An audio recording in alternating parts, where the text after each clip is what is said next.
आप सभी लोगों को जियो साइंस में स्वागत है। आज हम लोग क्लास 12 का फिजिक्स का ऑब्जेक्टिव क्वेश्चन को लेकर चल रहे हैं, जो क्वेश्चन 2 तारीख को एग्जाम में कन्फर्म आने वाला है। ध्यान दीजिएगा, क्वेश्चन को बारीकी से पढ़ा जाए और टिक आउट किया जाए।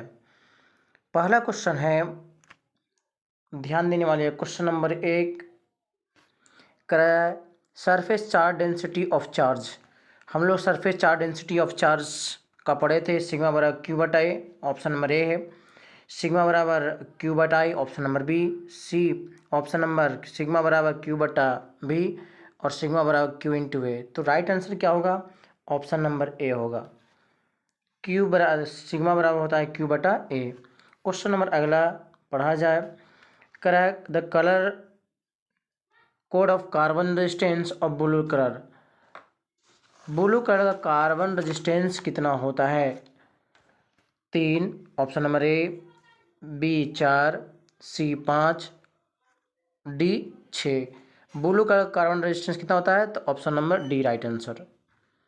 ध्यान दीजिएगा, क्वेश्चन नंबर 3 का पढ़ाया जाए। क्वेश्चन नंबर 3 क्या कहता है? Ampere second is unit of. Ampere second किसका होता है? तो हम लोग क्यू बराबर फार्मूला पढ़े थे, आई टी। आई का मतलब एम्पियर, टी का मतलब टाइम, टाइम का ऐसा ही मात्रक सेकेंड। तो एम्पियर सेकेंड देखिए कहाँ है। एम्पियर सेकेंड क्यू बराबर होगा चार्ज।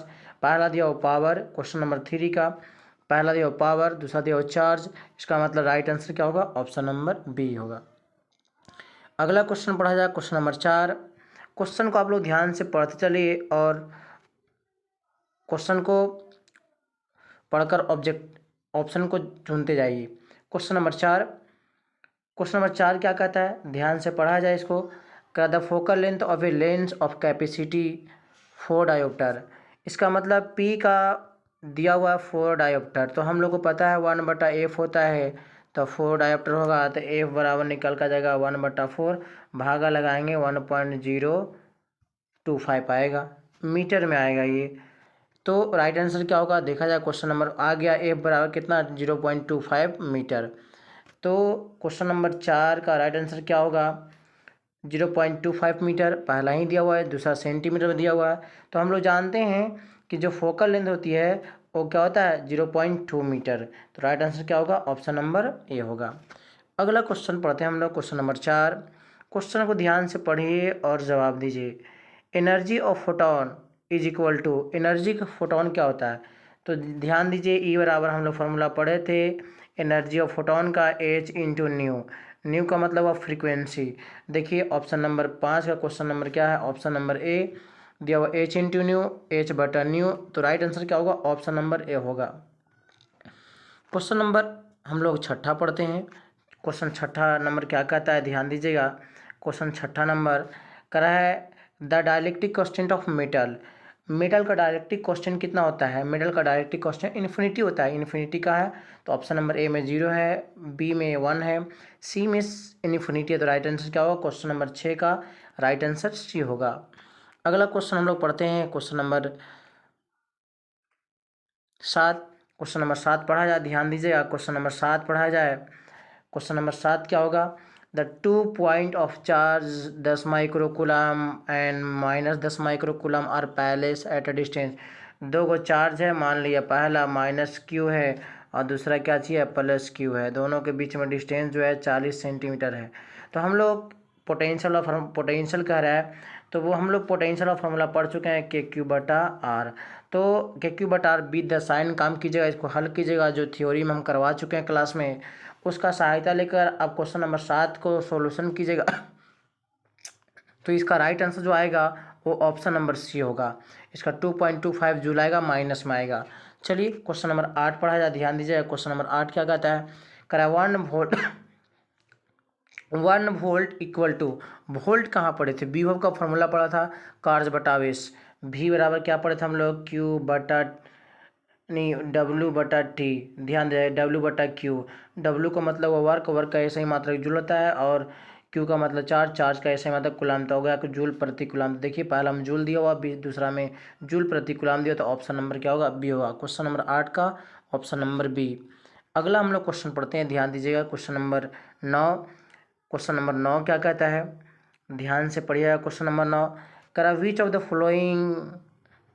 फॉलोइंग। क्वेश्चन नंबर 9 पढ़ा जाए। विच of the following is correct for the capacity of parallel plate. दो प्लेटों के बीच में कैपेसिटी हम लोग पढ़े थे epsilon not A by D. देखिए epsilon not A by D कहाँ है? तो राइट आंसर होगा ऑप्शन नंबर ए है, epsilon not A by D. Question को पढ़ते चलिए। ऑब्जेक्टिव, ये ऑब्जेक्टिव आपको जो हम करा रहे हैं, इसमें से कन्फर्म ऑब्जेक्टिव कुछ ना कुछ पूछने वाला, 10 से 15 20 ऑब्जेक्टिव। यदि 20 ऑब्जेक्टिव यहाँ से आपने कन्फर्म कर लिया तो 35 ऑब्जेक्टिव आने वाला और भी वीडियो आप लोग को अपलोड करेंगे। आप लोग का फुल सपोर्ट रहा, आपका प्यार रहा, तो आने वाले टाइम में आपका और वीडियो जाएगा जो ऑब्जेक्टिव के लिए ओनली फॉर होगा। क्वेश्चन नंबर 10 पढ़ा जाए। Potential energy of A charge conductor. Energy कितना होता है? तो हम लोग दो प्लेटों के बीच में एनर्जी पढ़ चुके थे, 1/cv²। देखिए 1/cv² कहाँ? ऑप्शन नंबर ए तो गलत है, ऑप्शन नंबर बी भी गलत है, ऑप्शन नंबर ए गलत है, ऑप्शन नंबर बी देखिए यही है, ऑप्शन नंबर सी भी गलत है, ऑप्शन नंबर डी भी गलत है। राइट आंसर क्या होगा? ऑप्शन नंबर बी होगा। आगे चलते हैं हम लोग क्वेश्चन नंबर 11 की ओर। क्वेश्चन नंबर 11 क्या कहता है? ध्यान दीजिएगा। क्वेश्चन नंबर 11 को पढ़ा जाए। क्वेश्चन को पढ़ते चलिए और जवाब दे चलिए, कितना आप लोग सही मारते हैं। क्वेश्चन नंबर 11 पढ़ा जाए। क्वेश्चन नंबर 11 क्या कहता है? 3 capacitor each of capacity 6 C are combined in series. देखिए सीरीज के लिए हम लोग कैपेसिटेंस वाला फॉर्मूला पढ़े थे, 1/C1 + 1/C2 1/C3, ये हम लोग पढ़े थे। यदि आप सारा का इक्विवेलेंट है तो इसीलिए हम लोग फार्मूला भी पढ़ा था कि जब ऐसा रहेगा कंडीशन तो C/N कर दीजिएगा। इसका मतलब क्या हो? ठीक है, इसको रखिए 1/C। थोड़ा ध्यान दीजिएगा, इसको 1 लगाएंगे, 1/C + 1/C 1/C ऐसे करके हल करते चलेंगे। तो क्वेश्चन नंबर 11 को फिर से पढ़ा जाए। क्वेश्चन नंबर 11 तो 1/, फार्मूला में 1/C बराबर 1/C1 + 1/C2 + 1/C3। C3 ध्यान दीजिएगा।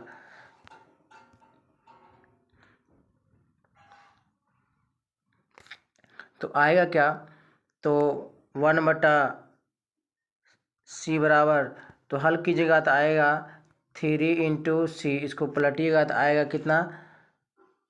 C/3। तो राइट आंसर हो जाएगा इसका ऑप्शन नंबर क्या चीज? बी। ध्यान दीजिएगा क्वेश्चन को। क्वेश्चन नंबर 12 पढ़ा जाए। क्वेश्चन नंबर 12 क्या कहता है? क्वेश्चन नंबर 12 कहता है कि the resistance of ammeter is small, large, very small, very large. तो रेजिस्टेंस ऑफ ए मीटर जो होती है वेरी स्मॉल होती है। ऑप्शन नंबर क्या होगा? क्वेश्चन नंबर 12 का ऑप्शन नंबर देखिए, वेरी स्मॉल कौन होगा? तो इस स्मॉल है, गलत है, बी भी गलत है, वेरी स्मॉल राइट आंसर होगा ऑप्शन नंबर सी। क्वेश्चन को 13 नंबर पढ़ा जाए। ध्यान दीजिए क्वेश्चन नंबर 13। क्वेश्चन नंबर 13 क्या है? ध्यान दीजिए। 13 के बाद हम लोग क्वेश्चन 14 की ओर चलते हैं। क्वेश्चन नंबर 12 के बाद 13 की ओर चलते हैं। क्वेश्चन नंबर 13 क्या कहता है? पढ़िए क्वेश्चन को, जवाब दीजिए। क्वेश्चन नंबर 13 कह रहा है the source of solar energy is, the source of solar energy is. Solar energy जो होती है वो न्यूक्लियर फ्यूजन के आधार पर काम करता है। तो क्वेश्चन नंबर 13 होगा, उसका राइट आंसर क्या होगा? पहला दिया हुआ न्यूक्लियर फ्यूजन गलत है, ये ऑप्शन गलत है। न्यूक्लियर फ्यूजन तो राइट आंसर क्या होगा? यही होगा। बाकी का सारा आंसर क्या चाहिए? गलत है। आगे चलते हैं। क्वेश्चन नंबर हम लोग 14 की ओर चलते हैं। The electrical resistance of a conductor depend on. हमेशा जो रेजिस्टेंस होता है डिपेंड किस पर करता है? तो टेम्परेचर पड़ता है।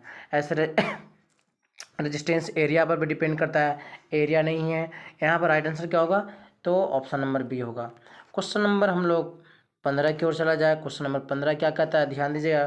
क्वेश्चन नंबर 15 को पढ़ा जाए। पहले क्वेश्चन नंबर 15 क्या कहता है आप लोग पढ़िए और जवाब दीजिए। Question number 15 the heat produce in conductor of a resistance R due to flow of a current I for time is. कह रहा है क्या? ध्यान दीजिएगा। हम लोग हीट वाला फार्मूला पढ़े थे, I square R T. Option number A I R T लिखा हुआ है, option number B I square I लिखा हुआ है, ऑप्शन नंबर सी देखिए आई स्क्वायर आर टी लिखा हुआ है। तो राइट आंसर क्या होगा? क्वेश्चन नंबर 15 का सी होगा। चलिए क्वेश्चन नंबर हम लोग पढ़ा जाए। क्वेश्चन नंबर 16 का क्या होगा? क्वेश्चन नंबर 16 का जवाब, क्वेश्चन नंबर 16 की ओर चलते हैं। क्वेश्चन नंबर 16 का रहा, Ohm's law is valid when the temperature of conductor is. हमेशा जो ओम्स लॉ वैलिड करता है किस पर करता है? लो रेजिस्टेंस पर करता है कि वेरी हाई टेम्परेचर हमेशा कांस्टेंट होता है। ठीक है, ओम्स लॉ हमेशा टेम्परेचर का है कांस्टेंट, तो पहला लो लिखा हुआ गलत आंसर है।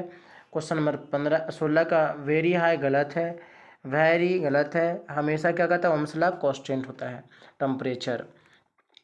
फिर अगला कह रहा है, ध्यान दीजिएगा, क्वेश्चन नंबर 17। क्वेश्चन नंबर 17 का क्या है? कह रहा है क्या? The specific inductance of a conductor increases. Question number 17 का पढ़ा जाए। क्या होता है specific resistance of a conductor increases? तो हम लोग को पता है द स्पेसिफिक रेजिस्टेंस, इसका मतलब रेजिस्टिविटी का टेम्परेचर बढ़ता है तो उसका वैल्यू भी क्या होता है? बढ़ता है। तो ऑप्शन नंबर क्या होगा? ए होगा। क्वेश्चन नंबर 18 का पढ़ा जाए। 18 को पढ़िए, यहाँ सोल्यूशन थोड़ा है, सोल्यूशन कीजिएगा, ज़्यादा बेटर होगा सोल्यूशन करने के बाद। क्वेश्चन नंबर 18 का, क्वेश्चन नंबर 18 क्या कहता है? क्वेश्चन नंबर 18 देखिए, कह रहा 2 बल्ब 25 वाट 220 वोल्ट। एक बल्ब का वैल्यू दिया हुआ है 25 वाट 220 वोल्ट, दूसरा दिया हुआ 100 वाट 220 वोल्ट। तो हम लोग पहले निकाल लेते हैं हाइयर रेजिस्टेंस। तो आर बराबर होगा भी बटा आई। पहला का निकालते हैं तो आएगा 220 बटा क्या हो गया 25। तो भागा लगाएंगे तो आएगा इसका 44। भागा लगा देखिएगा, इसको 5 पचे 25 और आ गया 44 बटा कितना 5। उसके बाद क्या चीज़ है? तो लिखा हुआ है अगला निकालते हैं 200। ध्यान दीजिएगा, आर निकालना है, ये फार्मूला लागू नहीं होगा। क्वेश्चन नंबर 18 का ध्यान दिया जाए फिर से। तो यहाँ दिया हुआ है पी का वैल्यू दिया हुआ है, तो हम लोग पी वाला फार्मूला पढ़े थे बी स्क्वायर बटा आर। तो आर बराबर यहाँ निकालेंगे 220 गुना 220, अब बट्टा हो जाएगा 25। तो भागा लगाइएगा तो ये आएगा 44 गुना 44, और इसको भागा लगाइएगा तो आएगा 22 गुना 22। तो ज़्यादा रेजिस्टेंस कौन कवर कर रहा है? हाई रेजिस्टेंस, तो 25 वाट वाला कर रहा है। तो राइट आंसर 18 का होगा ऑप्शन नंबर ए।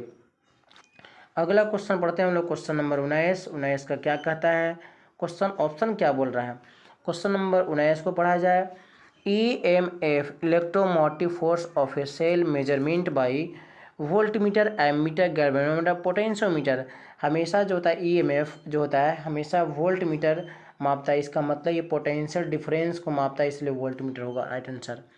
अगला क्वेश्चन करा है, ध्यान दीजिएगा, क्वेश्चन नंबर 20 का the angle of magnetic dip at a magnetic equator. हम लोग को पता है मैग्नेटिक इक्वेटर पर जो होती है एंगल ऑफ डिप का मान जो होता है वो 0 डिग्री होता है, और मैग्नेटिक पोल पर जो होती है, ध्यान दीजिएगा, पोल की बात रहेगा तो 90 डिग्री, इक्वेटर की बात रहेगा 0 डिग्री।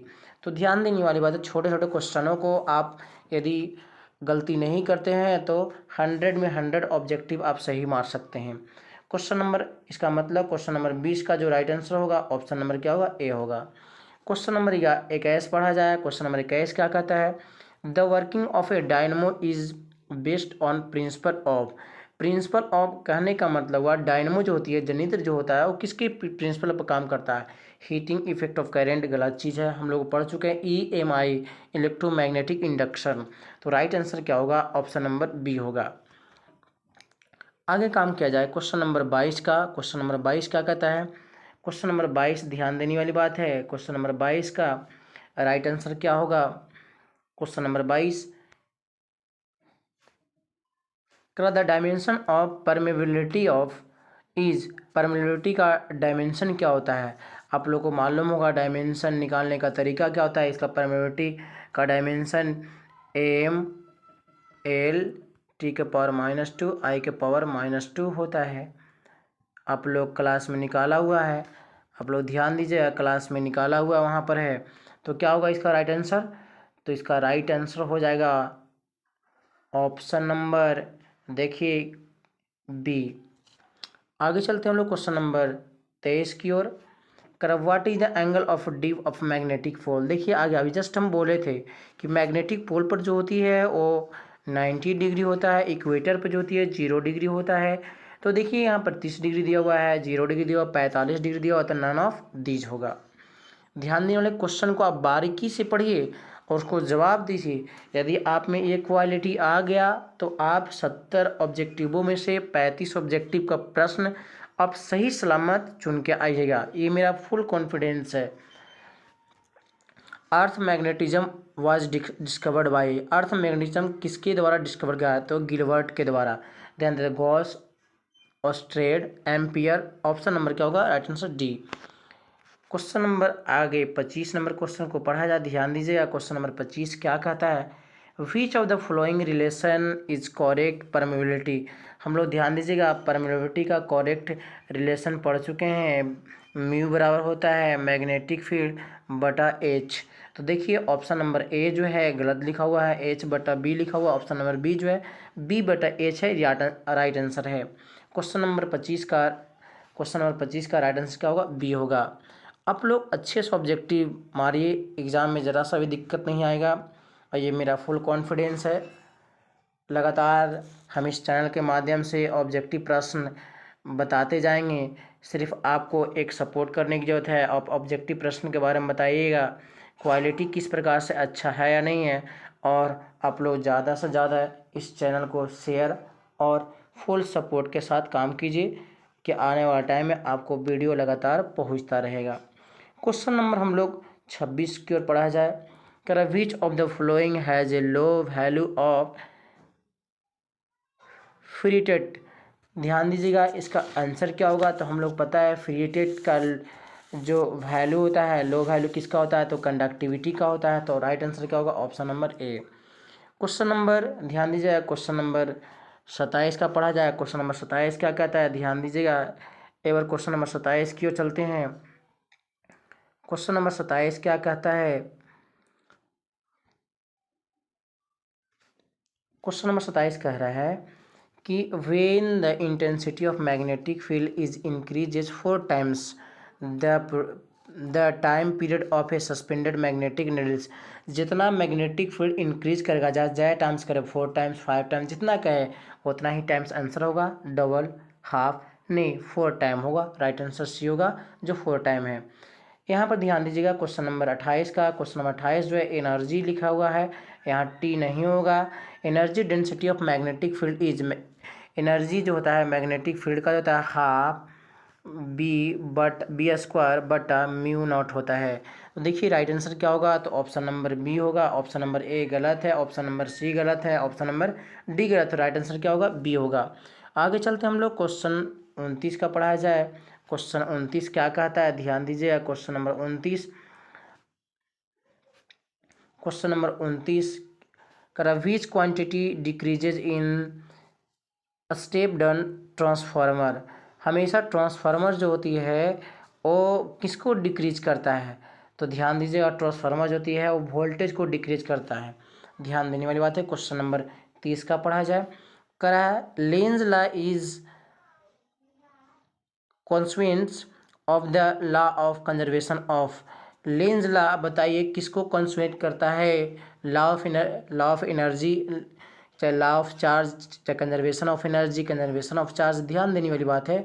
तो हम लोग पढ़ चुके थे कंजर्वेशन ऑफ एनर्जी, तो कंजर्वेशन ऑफ एनर्जी होगा। राइट आंसर क्या होगा, बी। आगे चलते हैं क्वेश्चन नंबर 31 का। The unit of A reactance is, बताइए रिएक्टेंस का यूनिट क्या होता है, तो ओम होता है। ऑप्शन नंबर क्या होगा, सी होगा। ऑप्शन नंबर ए फैराड गलत है, ऑप्शन नंबर बी मोहो गलत है, ऑप्शन नंबर डी ये भी गलत है। तो राइट आंसर क्या होगा, ओम होगा। आगे चलते हैं हम लोग क्वेश्चन नंबर 32, 32 का क्वेश्चन पढ़ते हैं हम लोग। 32 का क्या कहता है, क्वेश्चन ध्यान दीजिएगा। 32 का क्वेश्चन एक कह रहा है क्या, क्वेश्चन नंबर 32 पढ़ा जाए। कह रहा है कि a choke is use a resistance is. A choke जो है रेजिस्टेंस यूज करता है कौन से करंट के लिए, डीसी। यहाँ पर देखिए यहाँ एसी है, ध्यान दीजिएगा, यहाँ पर एसी होगा, एसी। AC होगा। तो हम लोग को पता है कि रेजिस्टेंस होती है हमेशा AC करंट जो चौक है विज्ञान वो क्या करता है AC करंट के लिए लागू करता है। तो राइट आंसर क्या होगा? ऑप्शन नंबर बी होगा। अगला क्वेश्चन है जो क्वेश्चन नंबर क्या कहता है 33। ध्यान से पढ़िएगा। क्वेश्चन नंबर 33 का क्वेश्चन नंबर 33 पढ़ा जाए। करा in a set up transformer no number of turns in primary and secondary coil N1 and N2। ध्यान दीजिएगा जब ऐसा केस आए तो हमेशा जो सेकेंडरी कॉइल का वोल्टेज होता है वो प्राइमरी कॉइल के वोल्टेज हमेशा क्या होती है? ज़्यादा होती है। एक चीज़ और है ध्यान देने वाली बात है कि ट्रांसफार्मर में प्राइमरी कॉइल का जो प्राइमरी कॉइल होती है उसका हाई इंडक्टेंस होता है और लो रेजिस्टेंस होता है। आने वाले टाइम में शायद क्वेश्चन मिलेगा आपको, ध्यान दीजिएगा। क्वेश्चन नंबर 34 का पढ़ा जाए। 34 का क्वेश्चन क्या कहता है उसके बाद जवाब दिया जाए। क्वेश्चन नंबर 34 का करेचो coil is coil having low resistance high resistance आ गया बात। Low inductance and low resistance, high inductance and high resistance, high inductance and यहाँ पर ध्यान दीजिएगा लो रेजिस्टेंस रहेगा या नेग्लिजिबल रेजिस्टेंस। इसका मतलब राइट ऑप्शन नंबर ए गलत है, ऑप्शन नंबर बी गलत है, ऑप्शन नंबर सी गलत है, option number D right answer होगा। क्वेश्चन नंबर जब ऐसा केस आए जब वोल्टेज की बात आता है ध्यान दीजिएगा और दूसरी बात आता है करंट की बात ऐसा आ गया तो हम लोग राइट आंसर सुनेंगे N1 ग्रेटर देन N2 भी होता है। देखिए क्वेश्चन नंबर 35 वही चीज करा if N1 and N2 are number of primary and secondary coil of a set of transformer. तो राइट आंसर क्या होगा? ऑप्शन नंबर ए होगा। उसके बाद 35 नंबर क्वेश्चन का राइट आंसर क्या होगा? तो ऑप्शन नंबर ए होगा। ऑप्शन नंबर बी गलत, ऑप्शन नंबर सी गलत, ऑप्शन नंबर डी गलत है। चलिए ये क्वेश्चन को 36 नंबर क्वेश्चन को पढ़ाया जाए, ध्यान दीजिएगा। क्वेश्चन नंबर 36 क्या कहता है? क्वेश्चन नंबर 36 करा a convert a galvanometer into voltmeter required to. Convert करने के लिए गैल्वेनोमीटर से एम मीटर में कन्वर्ट करने के लिए क्या करना पड़ता है? ध्यान दीजिएगा। तो हाई रेजिस्टेंस होना बहुत ज़रूरी है, लो रेजिस्टेंस के बिना काम नहीं चलेगा। तो पहला ऑप्शन हाई रेजिस्टेंस सही होगा, लो रेजिस्टेंस ये गलत है, कंडेंसर ये भी गलत है और उसके बाद इंडक्टर ये भी गलत है। ध्यान दीजिएगा क्वेश्चन नंबर 35 नहीं 36 के बाद 37 number question electromagnetic wave can be deflected EMW इसमें क्या होना चाहिए? इलेक्ट्रिक फील्ड भी होना चाहिए, मैग्नेटिक फील्ड भी होना चाहिए। इसका मतलब बोथ। तो राइट आंसर लिखा हुआ क्वेश्चन नंबर 37 का इलेक्ट्रिक फील्ड ओनली गलत है, मैग्नेटिक फील्ड ओनली गलत है। इसका both A and B. Right answer क्या होगा? ऑप्शन नंबर सी होगा। चलिए क्वेश्चन नंबर 37 के बाद क्वेश्चन नंबर 38 की ओर पढ़ा जाए। क्वेश्चन नंबर 38 क्या कहता है? क्वेश्चन नंबर 38 ध्यान दीजिएगा, क्वेश्चन को आप लोग बारीकी से पढ़िए उसके बाद जवाब दीजिए, आपका सही सलामत ऑब्जेक्टिव प्रश्न जाएगा। क्वेश्चन नंबर 38 का पढ़ा जाए EMW। ध्यान दीजिएगा EMW electromagnetic wave are produce किसके कारण होता है? तो जब कोई एक्सेलरेटिंग चार्ज पार्टिकल हो उसके कारण।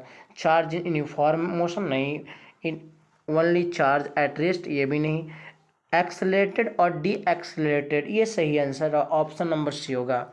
अगला क्वेश्चन ध्यान दीजिएगा क्वेश्चन नंबर 39 का unit of A Poynting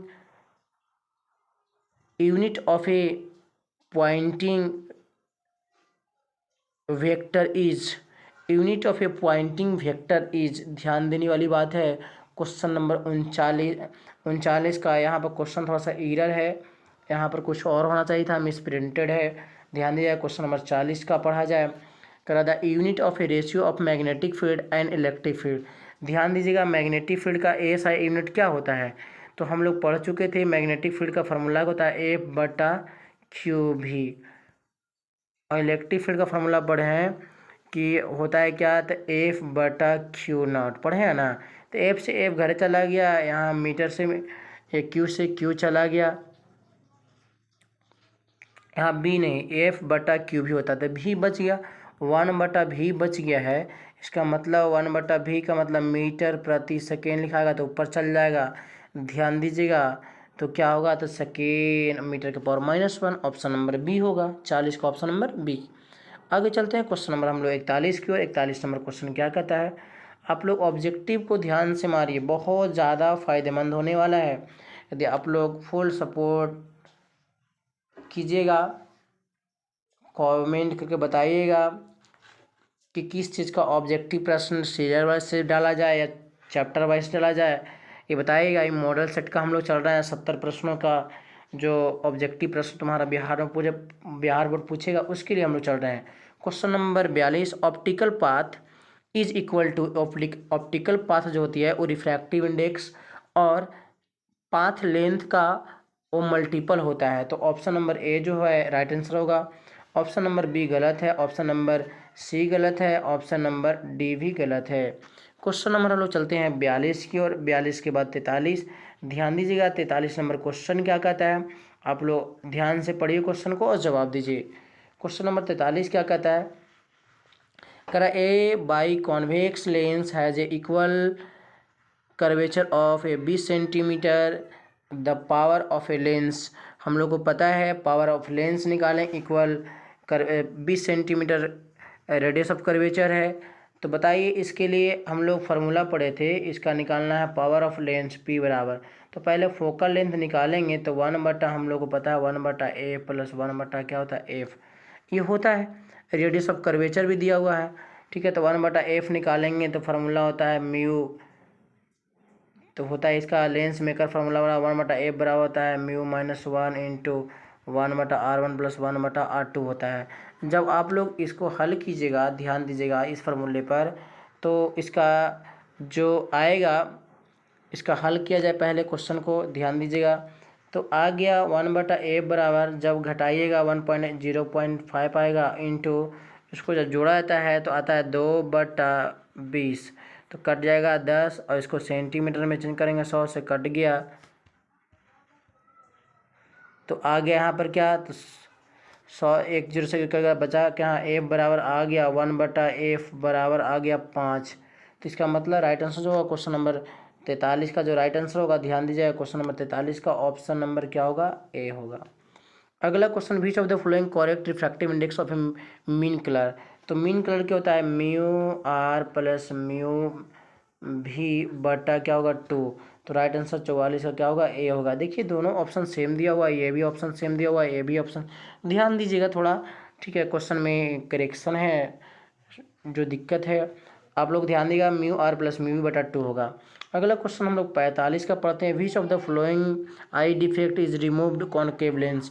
concave lens नहीं, कॉन्वेक्स लेंस के द्वारा क्या चीज़ रिमूव कहता है, तो फार साइटनेस रिमूव किया जाता है, जिसको हम लोग दूर दृष्टि दोष कहते हैं। पहला ऑप्शन गलत होगा, डी ऑप्शन गलत होगा, सी बी ऑप्शन क्या होगा, गलत होगा। तो ऑप्शन नंबर राइट आंसर क्या होगा क्वेश्चन नंबर 45 का, ऑप्शन नंबर बी होगा। चलिए क्वेश्चन नंबर 46 की ओर बढ़ा जाए। क्वेश्चन नंबर 46 क्या कहता है, उसके बाद क्वेश्चन नंबर 46 को पढ़ा जाए। करा a, question number 46, a convex lens is immersed in water, then it will be behaves as a converging lens, diverging lens, prism, concave, यहाँ सी छूट गया, कॉनकेव मिरर। तो राइट आंसर होगा कन्वर्जिंग लेंस, क्योंकि कॉनकेव लेंस कॉन्वेक्स लेंस के ही जैसा ये क्या करता है, बिहेव्स करता है। क्वेश्चन नंबर 47 का पढ़ा जाए, the focal length of a eye length is healthy man is about, focal length कम से कम कितना होता है, तो ऑप्शन हम जानते हैं 25 सेंटीमीटर, और दूसरा होता है इन्फिनिटी। तो राइट आंसर क्या होगा 25 सेंटीमीटर। ऑप्शन नंबर ए गलत, ऑप्शन नंबर बी गलत, ऑप्शन नंबर डी भी गलत है। क्वेश्चन ध्यान से पढ़ा जाए, क्वेश्चन नंबर 48 का, क्वेश्चन नंबर 48 क्या कहता है, the object is palace at a distance 10 centimetre, you का वैल्यू दिया हुआ है 10 सेंटीमीटर, माइनस में लेकर हल कीजिएगा। उसके बाद कॉनकेव एक रेडियस ऑफ कर्वेचर दिया हुआ है, आर बराबर भी वैल्यू दिया हुआ है 15 सेंटीमीटर। जब आप लोग इसको हल कीजिएगा, ध्यान दीजिएगा, जब आप लोग इसको हल कीजिएगा तो इसका जो राइट आंसर आएगा, करा it form image at a distance of 30 centimetre from the 30 centimetre. इसका राइट आंसर आएगा, जो डिस्टेंस मिरर से आएगा वो 15 सेंटीमीटर पर आएगा माइनस में, ठीक है। ध्यान दीजिएगा जो इमेज का फॉर्मेशन होगा कितना सेंटीमीटर, 15 सेंटीमीटर होगा। तो इसका मतलब कि दर्पण के नज़दीक रहेगा तो जाहिर सी बात है दूर बन रहा है, तो इमेज का साइज जो होगा रियल भी बनेगा, इन्वर्टेड भी बनेगा, और उसका साइज जो होगा बड़ा होगा। तो ऑप्शन नंबर क्या होगा, ए होगा। क्वेश्चन नंबर पढ़ा जाए 48 के बाद 49 का, ध्यान दीजिएगा 49 नंबर क्वेश्चन, और उसके बाद जवाब दिया जाए। 49 नंबर क्वेश्चन क्या कह रहा है?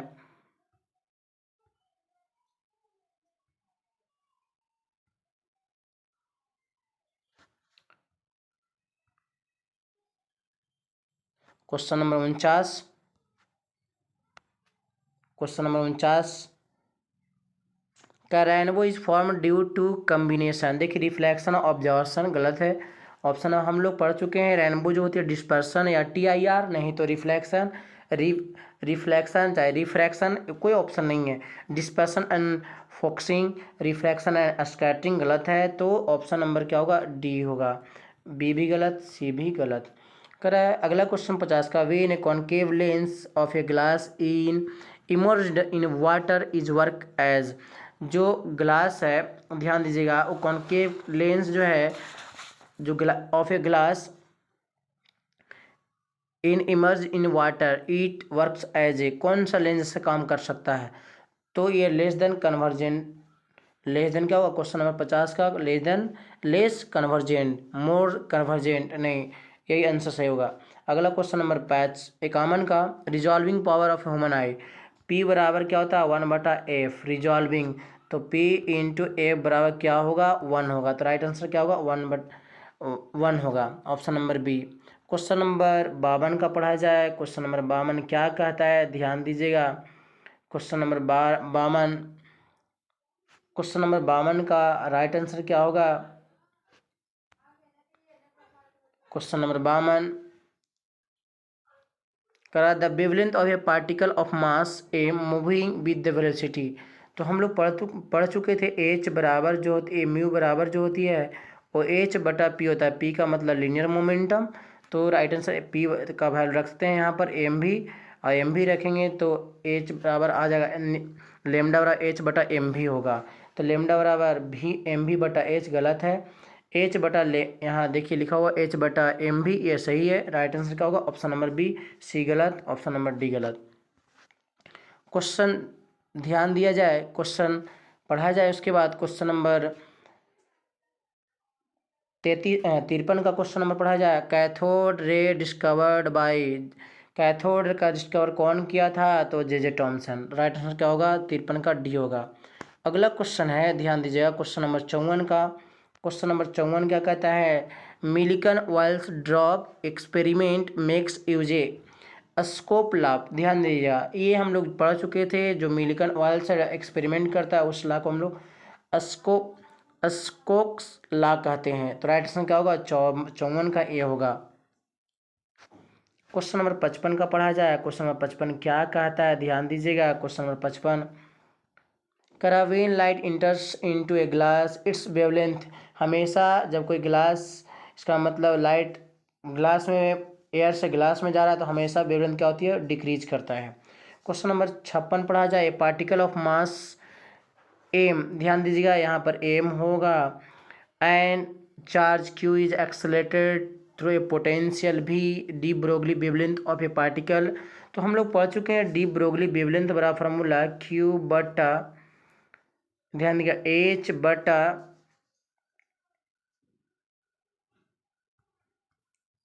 H/2QM भी, ध्यान दीजिएगा। तो राइट आंसर क्या होगा? ऑप्शन नंबर सी होगा। ऑप्शन नंबर क्या होगा? सी, ध्यान दीजिएगा। तो क्वेश्चन नंबर 57 पढ़ा जाए। क्वेश्चन नंबर 57 क्या कहता है? ध्यान दीजिएगा। क्वेश्चन नंबर 57 की ओर पढ़ा जाए। कर गामा रे आज ए सिमिलर, गामा रे जो होती है एक्स रे के सिमिलर होती है। ऑप्शन नंबर डी होगा। क्वेश्चन नंबर 58 का पढ़ा जाए, बारी बारी से पढ़िए। क्वेश्चन नंबर 58 का पढ़ा जाए। The number of A neutron in atoms of A 90, thorium 230। ऊपर वाला में से नीचे घटा दीजिए, आंसर आ जाएगा। ऊपर में से नीचे घटाइएगा तो आएगा 140। तो पहला ऑप्शन गलत, बी ऑप्शन गलत, सी ऑप्शन सही, डी ऑप्शन भी गलत। क्यों? क्योंकि नंबर ऑफ न्यूट्रॉन निकालना है तो मास नंबर ऊपर का होता है और नीचे वाला एटॉमिक नंबर होता है। तो मास नंबर में से हमेशा एटॉमिक नंबर घट जाता है। अगला क्वेश्चन करा, ध्यान दीजिए, क्वेश्चन नंबर 59 को पढ़ा जाए। क्वेश्चन नंबर 59 क्या कहता है? कह रहा है question number, the minimum orbital angular momentum of electron in A hydrogen. Angular momentum का फार्मूला हम बताए थे, क्योंकि बोर्स का पॉस्टुलेट था और बोस का पास्टुलेट में हम h/2 दिखाया था।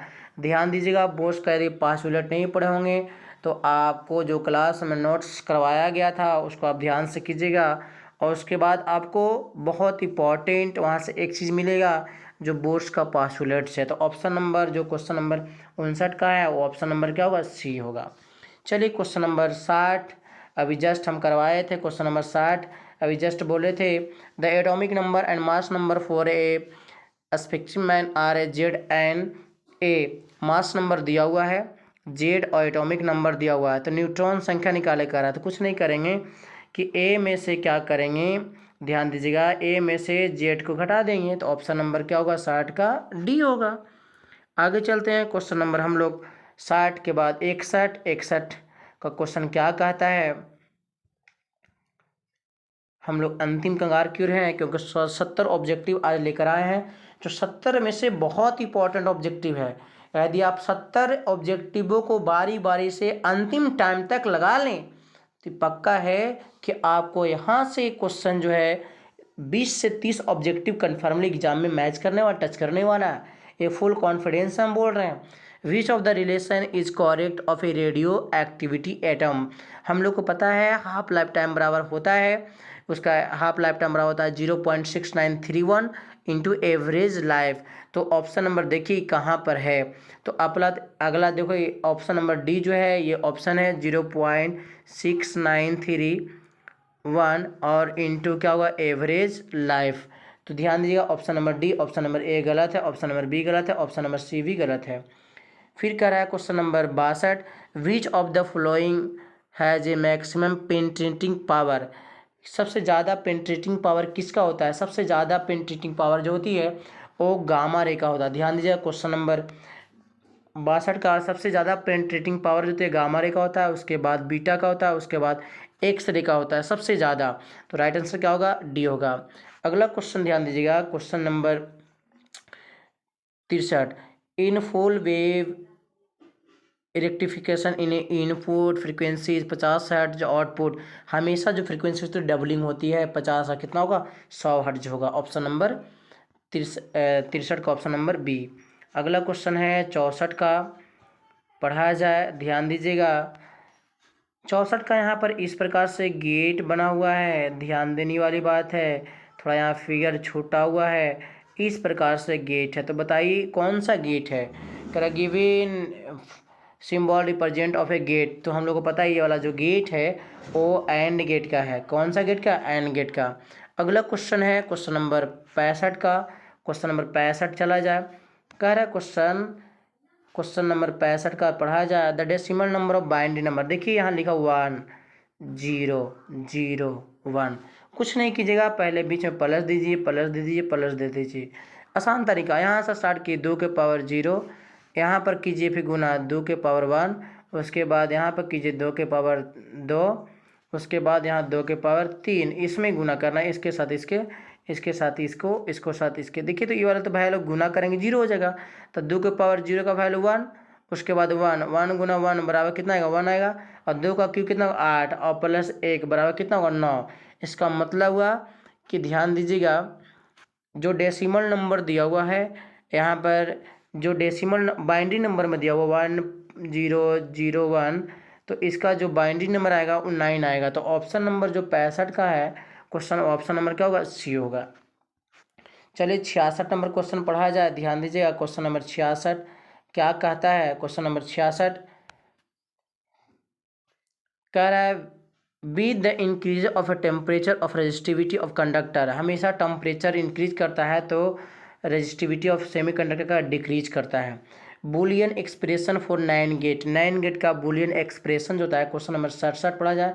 बूलियन एक्सप्रेशन जो होता है 9 गेट का होता है ए डॉट बी, ये हुआ एंड गेट का, और 9 गेट लग गया तो फिर वार लगा देंगे। और उसके बाद और गेट का क्या होता है, ए प्लस बी होता है, ये और गेट का हो गया। यदि नॉर गेट कह दिया तो ऊपर बार लगा देंगे, और कह दिया तो ए प्लस बी होगा, और नॉर कह दिया तो ऊपर बार लगाएंगे।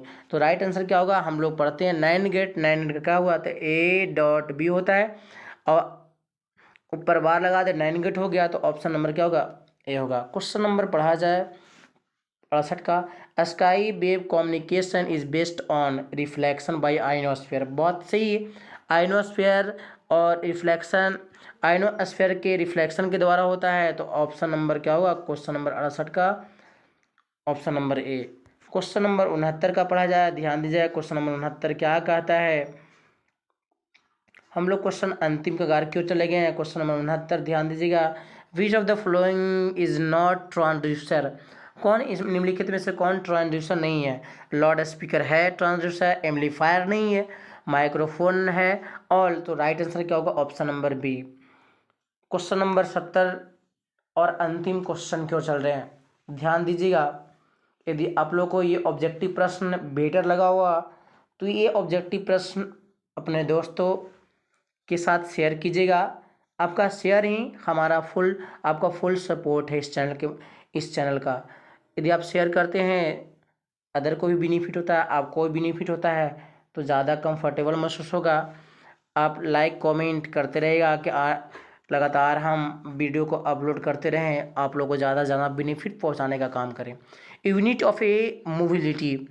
अब बताइए मोबिलिटी वाला फार्मूला क्या होता है? म्यू बराबर हम लोग पढ़ चुके थे, क्या होता है? Drift velocity upon electric field. ध्यान दीजिएगा। तो इसका ऐसा ही मात्रक हो गया मीटर प्रति सेकेंड और इसका ऐसा ही मात्रक हो गया न्यूटन पर कूलम। ध्यान देने वाली बात है।